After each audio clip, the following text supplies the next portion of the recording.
Hace algunos ayeres, allá como por el año 2005, yo trabajaba en una fábrica de carpetas y mi trabajo consistía en preparar cajas de cartón vacías para 5 líneas, de las cuales una de ellas siempre se descomponía.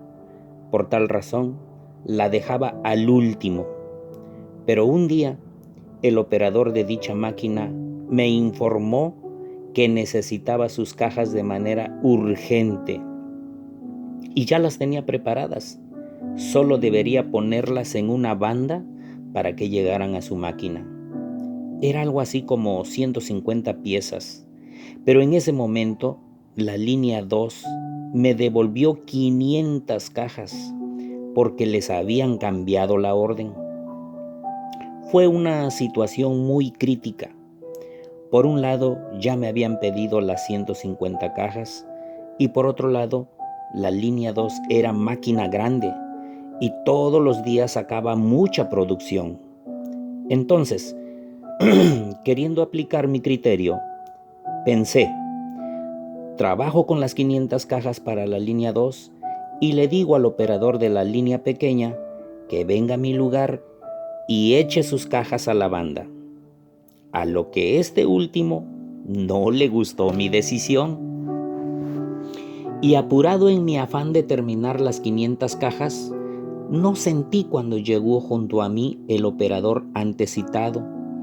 Solo sentí un fuerte golpe de puño cerrado en mi espalda, acompañado de varias palabras groseras y ofensivas hacia mi persona. ¿Por qué inicio mi reflexión con esta experiencia personal? Déjenme les explico. En este tipo de situaciones, normalmente devuelves la agresión y no perdonas. Pero yo, como persona mayor de edad y muchos años trabajando en empresas grandes, sabía que no debería responder a la agresión de que fui objeto. En cambio, guardé silencio y procedí a elaborar un reporte escrito de los hechos acontecidos y lo presenté en las oficinas de recursos humanos, quienes a su vez citaron al agresor y le hicieron saber que su conducta violenta era razón suficiente para rescindir su contrato de trabajo sin responsabilidad para la empresa, perdiendo todos sus derechos a los cuales se había hecho acreedor durante 20 años de vida laboral. So pena de que fuera conmigo a dialogar y a pedirme perdón, lo cual, si yo lo perdonaba, entonces la empresa no lo corría y solo le suspenderían una semana como castigo. Así que se presentó conmigo el agresor, me ofreció disculpas y me explicó que su exaltación se debía a que su señora madre estaba muy enferma y tal situación lo tenía nervioso y estresado. Pude ver cómo rodaban las lágrimas en sus mejillas al tiempo que me suplicaba retirara la acusación sobre él para que la empresa no lo despidiera. Y aquí en este punto pude poner en práctica lo que yo sabía en cuanto a la voluntad de Dios, por qué debería perdonarlo. Bueno, yo debería hacerlo para obedecer la voluntad de Dios, quien pide a la humanidad que perdonemos a los hombres sus ofensas, para que Dios a su vez perdone las nuestras. Y si no lo hacemos así, entonces Dios el Padre no nos perdonará. Más de alguno podrá argumentar, pero si matan a mi hijo, pero si violan a mi hija, no, eso yo no lo perdono. Qué situación tan difícil. Por tomar un caso, Dios Padre envió a su Hijo a este mundo.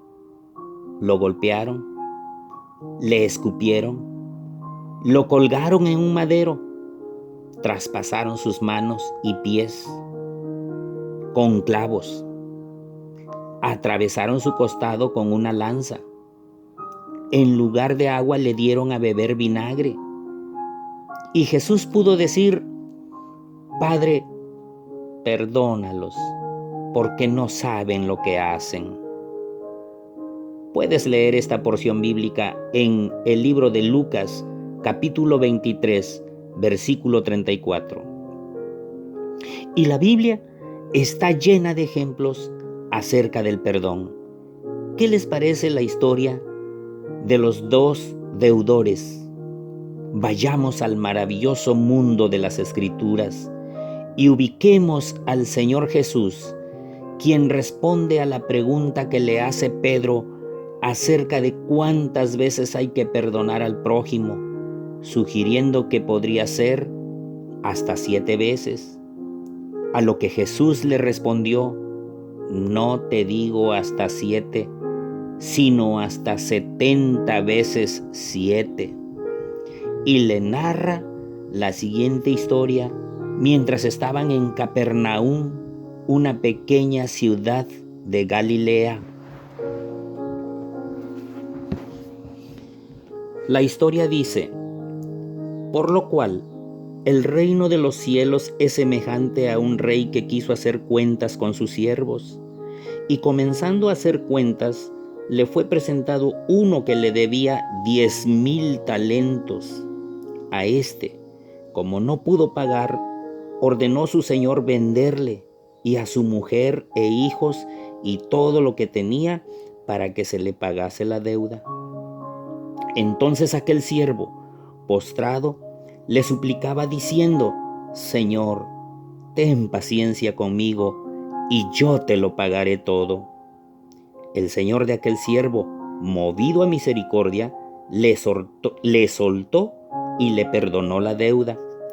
Pero saliendo aquel siervo, halló a uno de sus consiervos que le debía tan solo 100 denarios, y haciendo de él, le ahogaba, diciendo: págame lo que me debes. Entonces su consiervo, postrándose a sus pies, le rogaba diciendo: ten paciencia conmigo, y yo te lo pagaré todo. Mas él no quiso, sino fue y le echó en la cárcel hasta que pagase la deuda.